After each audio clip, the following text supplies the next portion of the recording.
Over the years, people have debated who was truly the first man to sail around the world. Most of us learned that this honor belongs to Ferdinand Magellan.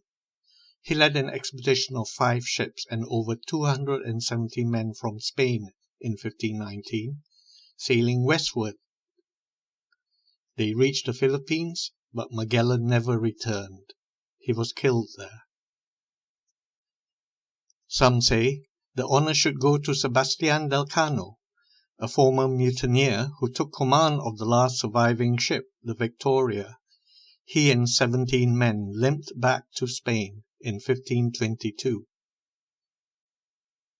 But there may be someone else, someone whose claim may, arguably, be stronger. One man left his home. He sailed with Magellan, and he returned to a land where his mother tongue was spoken.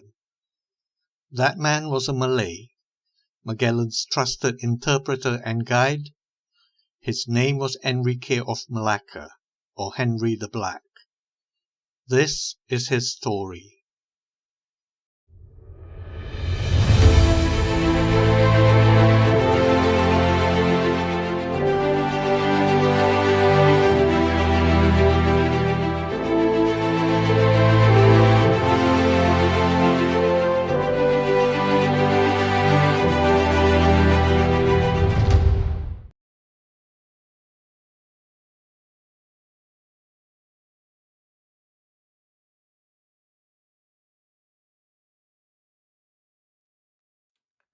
If there is any Malay who's left an indelible mark on world history, it is Enrique. Yet, we know so little about him. He makes brief appearances in Spanish crew lists and in Magellan's Last Will and Testament. A modern Malay novel calls him Panglima Awang, but no credible historical Malay records even mention him. What we do know of Enrique comes mostly from Antonio Pigafetta, a nobleman from Italy who joined Magellan and wrote the most comprehensive chronicle of his voyage. Pigafetta mentions that Enrique was a Malay who had once lived in Malacca but was originally from Sumatra or Sumatra.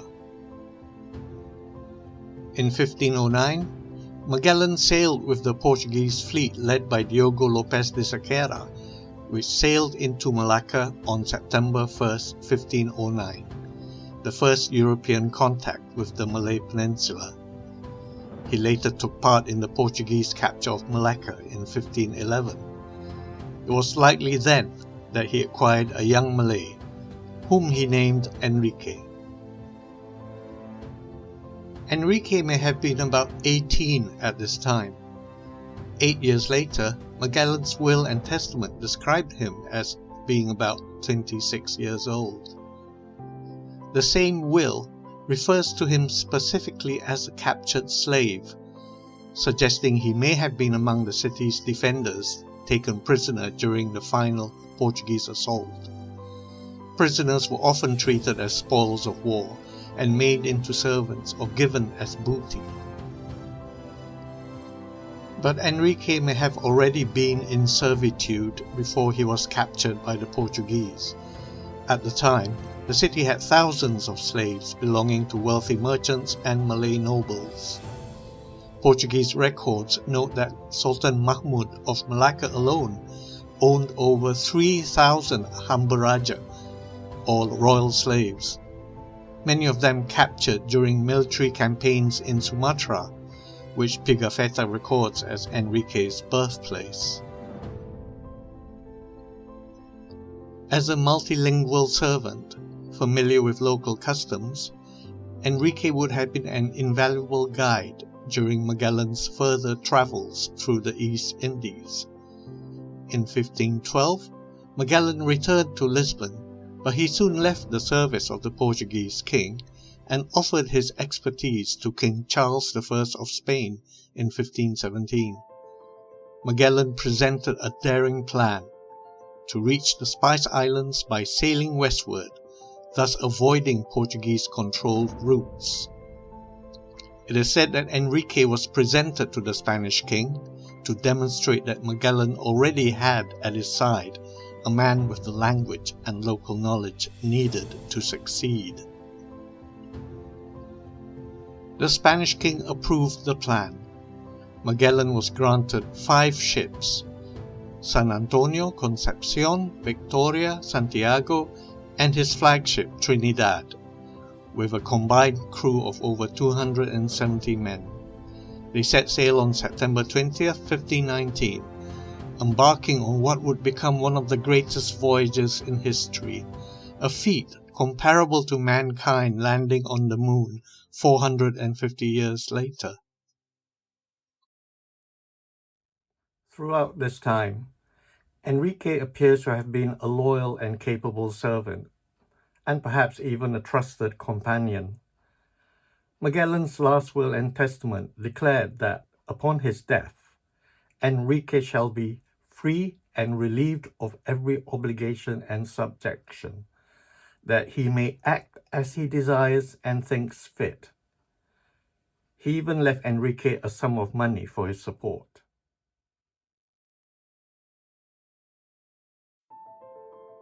Across the Atlantic, down the coast of South America, and across the vast Pacific, the expedition endured thirst, starvation, disease, mutiny, and the wrath of nature. Finally, on March 16, 1521, 18 months after their departure, they sighted Samar in the eastern Philippines. As they explored, they met various local peoples, but to Magellan's dismay, no one they met understood Enrique's Malay. They had to rely on sign language. The dream of returning to the Malay world seemed still distant. That all changed on March 28th. Pigafetta wrote, "We saw approaching 2 long boats, full of men, and in the larger was their king. And when they came near the captain's ship, the said slave Enrique spoke to that king, who understood him well. For the first time, Enrique's words were understood. He had returned to a land where people spoke his language." From that moment on, Enrique became the expedition's sole voice and ear. It was he who negotiated with kings and traders, bartered goods, requested supplies, delivered messages of peace, and threats of war. But it was after one such encounter that Magellan met his end. Magellan had allied himself with Raja Humabon of Cebu and agreed to punish a rebellious chief, Lapu-Lapu of Mactan.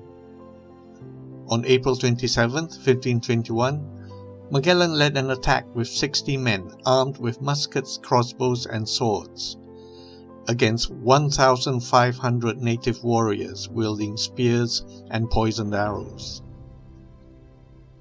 During the battle, Magellan was struck in the leg by an arrow and stabbed in the arm with a spear. The cannon in his ships had, for some unknown reason, stopped firing, and no reinforcements came from the waiting ships. His men began to flee. Badly wounded and limping behind them, Magellan was overtaken in the surf and finally killed by a wall of spears. Enrique himself made it back to the ships, but he was wounded in the battle. Devastated by the death of Magellan, he seemed to go into deep mourning.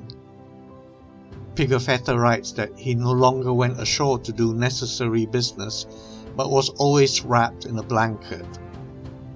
A new commander was elected to replace Magellan, a Portuguese by the name of Duarte Barbosa. He made it clear that the Malay slave would not be set free. Shouting at Enrique, Barbosa told him that although his master was dead, he was to remain a slave. Pigafetta hints that Enrique may have plotted revenge. He may have believed the other captains had abandoned Magellan during the battle, or perhaps he was enraged that he had been denied the freedom he was promised. With his beloved master gone, Enrique may have seen no reason to remain. Perhaps it was now time for him to start a new life as a free man. Whatever his motive, loyalty, grief, betrayal, rage, or hope, the plot was laid. Just 3 days after Magellan's death, Enrique told Humabon that if he strikes now, he could seize all the goods from the Spanish ships. When Barbosa and his men landed, they were attacked. Only one man survived, fleeing back to the ships. When asked who else survived, the survivor replied, "All are dead, except the interpreter Enrique." That was the last time Enrique's name appears in the written historical record. From there onwards, he disappears from history. No one knows if he remained in Cebu, returned to Malacca, or even made it back to Sumatra. But if he did, he would have completed his circumnavigation of the globe long before Del Cano and his men ever returned to Spain. 4 centuries later, Enrique the Interpreter was relegated to a footnote beneath the towering shadows of Magellan and Del Cano. Little was known about him, even in Malaya. Then, in 1958, the Malay writer Harun Aminur Rashid published Panglima Awang, one of the greatest historical novels in modern Malay fiction. Enrique's story re-emerged with vigor, this time as a hero of his people. Questions began to emerge about this Malay interpreter and his role in Magellan's historic voyage. What cannot be denied is this: burning with the wanderlust and seafaring spirit of his race, Enrique of Melaka sailed across the East Indies, crossed the Indian Ocean, rounded Africa, stood in the royal courts of Portugal and Spain, and embarked on the greatest adventure of his age, a daring voyage around the world. He may then have returned full circle to a land where he was understood and where he too spoke the language. And so there remains the very real, tantalizing possibility that this humble Malay interpreter and guide was the first human being ever to sail around the world. Thank you for watching, and please show your support for my channel by liking and sharing this video and subscribing to the channel. I also look forward to your feedback in the comments below. Until we meet again, cheerio!